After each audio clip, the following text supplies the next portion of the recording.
बिहार विधानसभा चुनाव और एनडीए में सीट शेयरिंग का फॉर्मूला अब अगर आपको जानकारी दे तो तय। आज सीट शेयरिंग पर घोषणा संभव है और साथ ही बीजेपी लड़ सकती है 101 सीटों पर चुनाव। 102 सीट पर जेडीयू चुनाव लड़ सकता है। बताएं कि सहयोगियों के लिए 40 सीट छोड़ने की रणनीति है। चिराग पासवान को 25 सीट का ऑफर दिया गया है। हम पार्टी को 8 सीट मिल सकती है। आरएलएम को भी 7 सीट मिल सकती है। सहयोगी दलों के दबाव में 1 या फिर 2 सीट और छोड़ सकती है बीजेपी या जेडीयू। बड़ी खबर बताएं अपने दर्शकों को हम, जहां पर बिहार चुनाव को लेकर के सरगर्मी तेज हो गई है और इसी कड़ी में अगर बात करें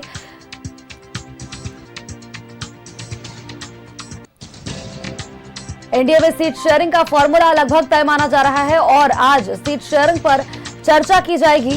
बताएं आपको कि आरएलएम को मिल सकती है 7 सीटें। इसके अलावा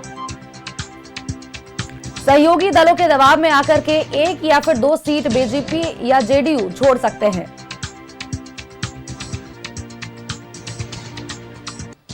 आज सीट शेयरिंग की घोषणा संभव है। बताया आपको कि बीजेपी लड़ सकती है 101 सीटों पर चुनाव। इसी खबर पर अपडेट्स के साथ हमारे सहयोगी आशुतोष हमारे साथ बने हुए हैं। आशुतोष, देखिए बिहार चुनाव को लेकर के सरगर्मी तेज हो गई है और ऐसे में आज ये सीट शेयरिंग का फॉर्मूला तय माना जा रहा है। एनडीए की सीट शेयरिंग का फॉर्मूला, सीट शेयरिंग की घोषणा आज संभव है। क्या कुछ अपडेट्स आपके पास? नहीं, बिल्कुल। और जो जानकारी मिल रही है कि सीट शेयरिंग की घोषणा आज हो सकती है, क्योंकि दिल्ली में आज बीजेपी कोर कमेटी की बैठक होने वाली है। जो बीजेपी के उम्मीदवार हैं उनकी चर्चा दिल्ली में होनी है और यही वजह है कि बीजेपी के सभी बड़े नेता बिहार के दिल्ली में हैं।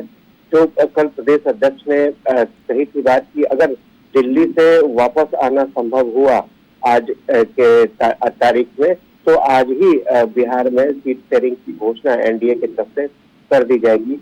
जो आंकड़े निकलकर सामने आ रहे हैं वो पहले भी न्यूज 11 ने इन आंकड़ों को दर्शकों तक पहुंचाया था। 101 सीट की चर्चा हो रही है कि 101 सीट या 102 सीट पर बीजेपी चुनाव लड़ सकती है। वहीं जेडीयू की चर्चा हो रही है कि 102 सीट या 100 सीट पर जेडीयू चुनाव लड़ सकती है। साथ ही साथ चिराग पासवान को 25 सीटें दी जा रही हैं और जीतन मांझी को 8 सीट और राष्ट्रीय लोक मोर्चा को 7 सीट देने की तैयारी है। जो जानकारी मिल रही है उसमें से अगर ज्यादा दबाव बढ़ा तो बीजेपी और जेडीयू 1 या 2 सीट छोड़ने को भी तैयार है।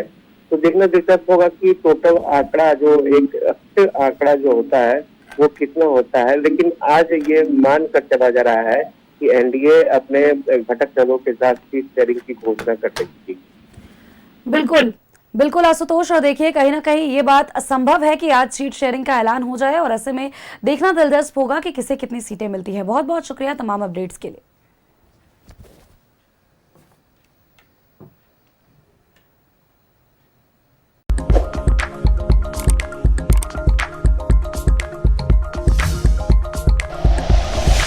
Like and share videos, subscribe करें हमारा चैनल और प्रेस करें बेल आइकॉन। न्यूज़ 11 भारत, सच है तो दिखेगा।